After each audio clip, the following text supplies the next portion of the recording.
To the overlooked and the underloved, there are some things that I want you to know today. Be encouraged on today's Dear Single Women's podcast.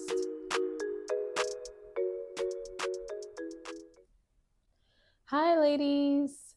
Welcome back to the podcast. I'm your host, Shanintra, the Single Woman Advocate, and I thank you for being here. The Dear Single Women's podcast is a podcast for single women who are healing, growing, living, and loving their lives on their terms.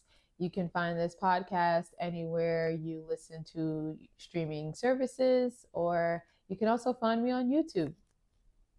Please take a second to follow the podcast, subscribe, like this episode, and share with a friend if you are so inclined. Thank you for listening in. So today I wanted to talk about feeling overlooked and underloved, maybe in your entire life, but definitely during the stages of singleness, and maybe even more specifically during the holiday season, when this is the season of love and happiness and joy and peace on earth and all that good stuff. It can be hard to really get into the Christmas spirit when you don't feel like you are having your needs and desires being met. And so there are some things I just want to share with you and just encourage you from my heart. I really didn't take notes, but I'm just hoping that this will speak to someone. As someone who has often felt that way, not just during the holidays, but throughout their life, I want you to know that to everything there is a season.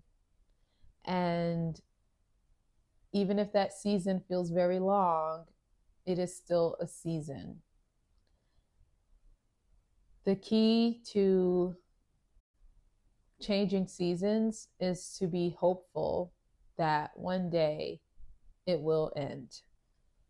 And I am living witness that that does happen, that time does come.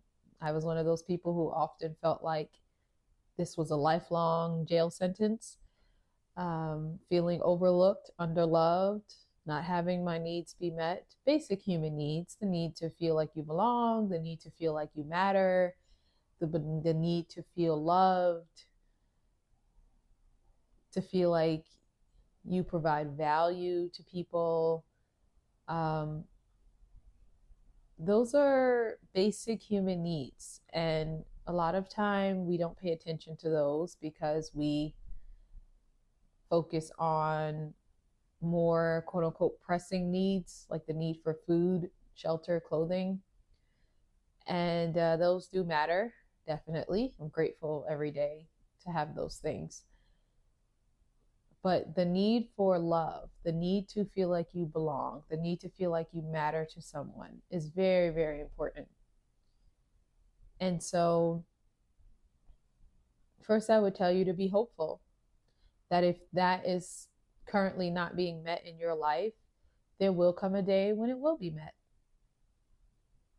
externally and internally, because I think both are important. I've come to learn that both are very, very important.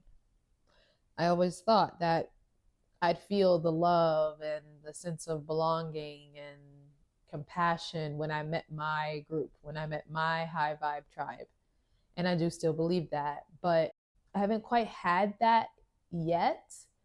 And I'll tell you that things have still shifted for me.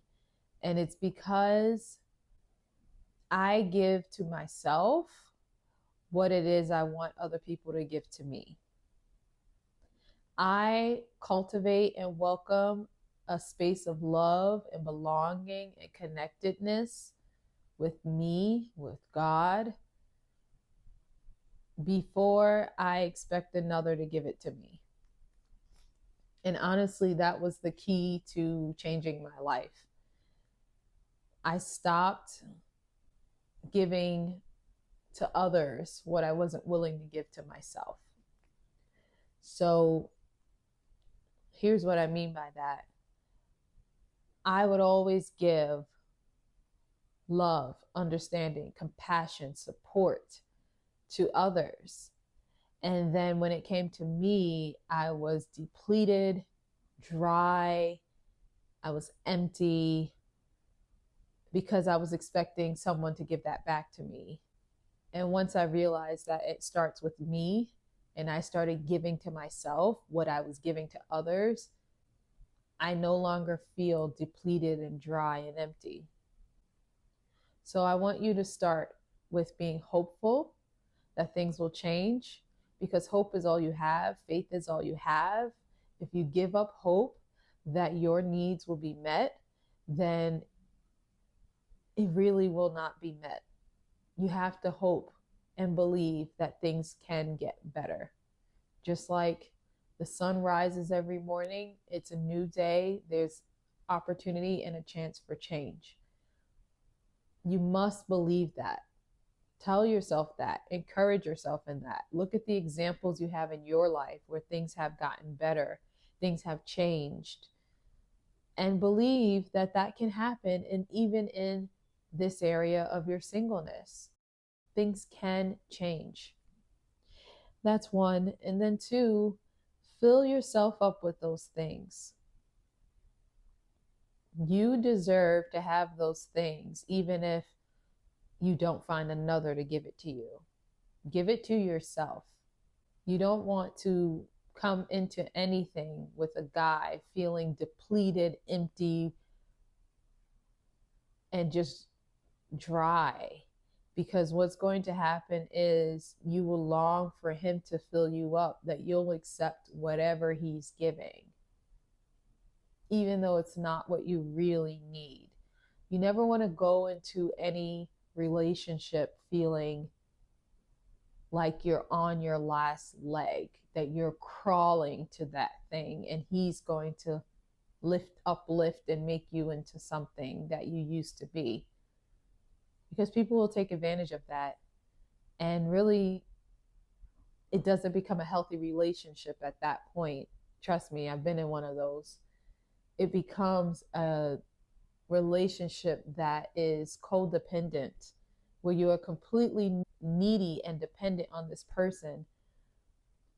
And so they have all the power.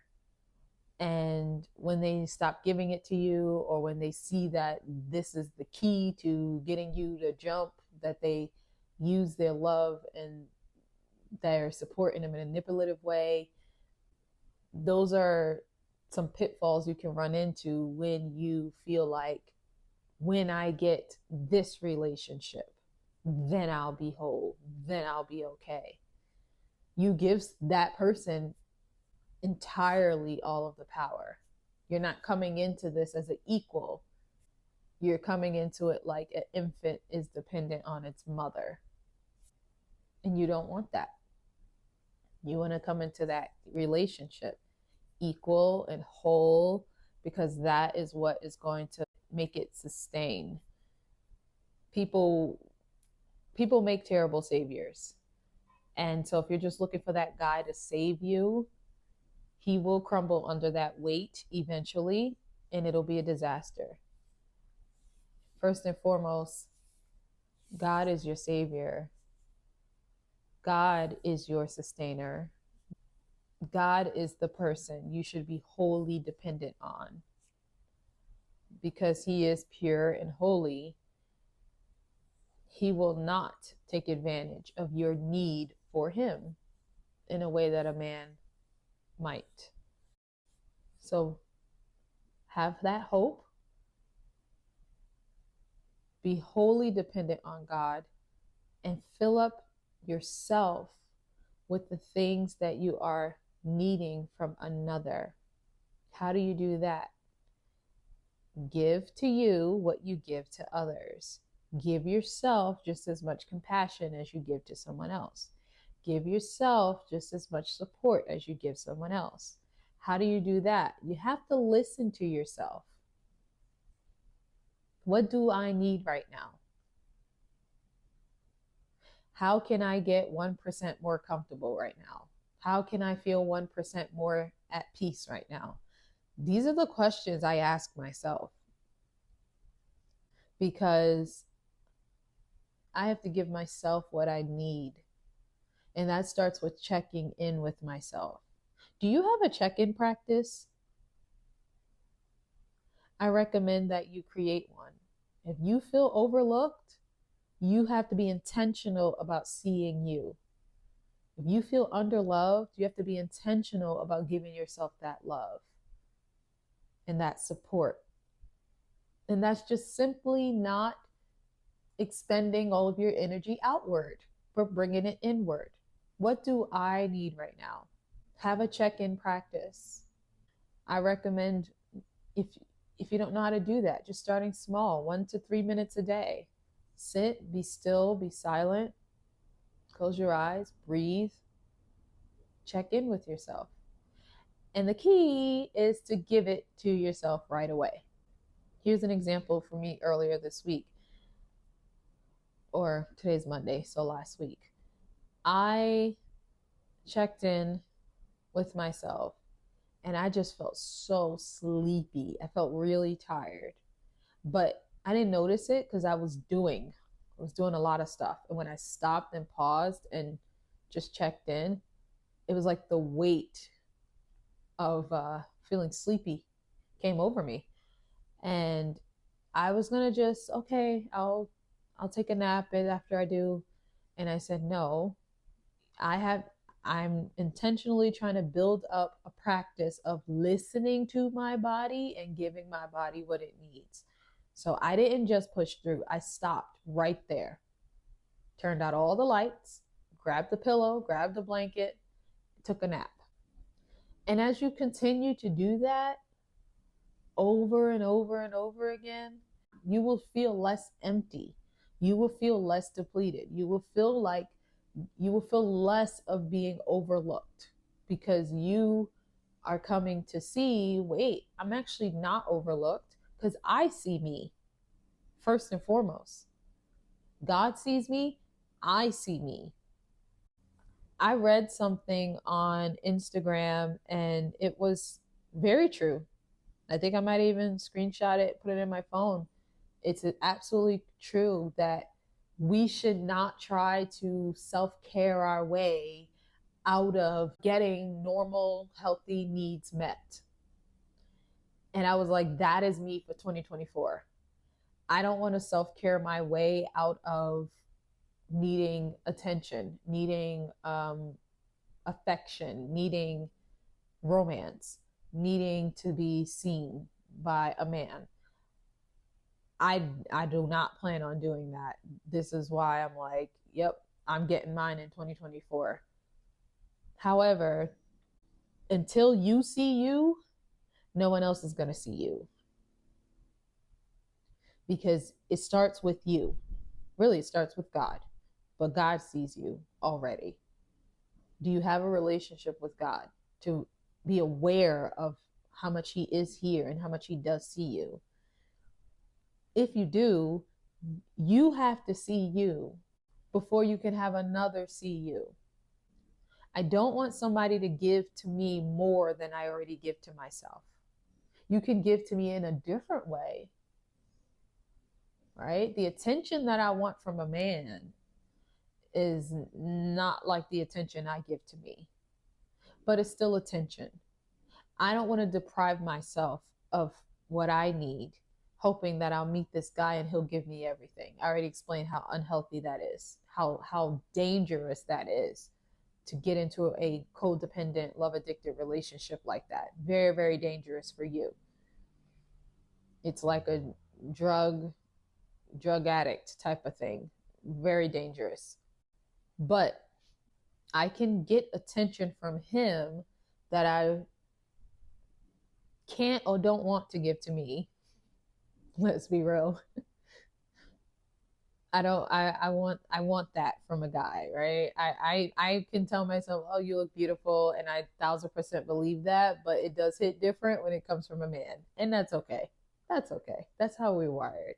That's all right. But I'm gonna give myself what I need. I'm not gonna deprive myself waiting for the next person. I'm gonna give myself that attention. Something as simple as checking in. I need a nap. I need water right now. I need to go to the restroom right now. I'm going to do that. And as I fill myself up with that attention, I feel seen by me because I take care of me. I pay attention to me. And then I'm going to have I'm opening up space for another to come and do that. And when you do that now, it's just going to feel so much better on top of me already feeling good. I'm not starting at the red zone and then you just bring me up to like yellow. But no, I'm actually starting at like yellow green, and then you're just capping me off at the top. And so I'm at 1000% right now, in a way that if I'm starting from zero, I'm not going to get that high just off of what you are doing for me, and it won't feel as good. Codependency doesn't feel good, ladies, because the emptiness, when they leave, it's like a jolt to the system. It is a jolt to the system. When they say love addiction, yeah, it is a real thing. You're like, when's the next fix? When's the next time I'm going to get that feeling again from him? Not healthy. Opposed to, this is just lovely. I get to feel a different type of attention, a different type of affection, a different type of support. But this just feels good because I'm already feeling supported and I just get more of it. It feels amazing. I felt that a little bit. I'm not going to go into who and how and stuff, but I felt that a little bit. And I was just like, wow. I remember the days when I didn't feel seen. I didn't feel loved. I felt overlooked. I felt invisible. But when I started seeing me and I started giving me what I needed, when someone else gave it to me, even just a teeny tiny bit, it felt really nice. It's like, wow, this feels good. This feels healthy. Because I just am open to receive what's out there for me instead of depending on it for my next breath. It's not out of scarcity and it's not out of desperation, but it's just out of abundance. Abundance is a beautiful place to be in. And so I hope that you will take these tips and these notes just to bring yourself to a place of abundance. Hope, have faith, be hopeful that things will change. Build your relationship with God, the ultimate person who sees you, knows you, wants to be connected to you. Build that with yourself. Give to yourself what you give to others, because I know you do it for others. Start doing it for you, and be open to the abundance that will come as you start to take care of you. Thank you for listening in. I hope you enjoyed this episode. Please share it with a woman who needs to hear it. I love you guys, and I will see you on the next episode of the Dear Single Women's podcast.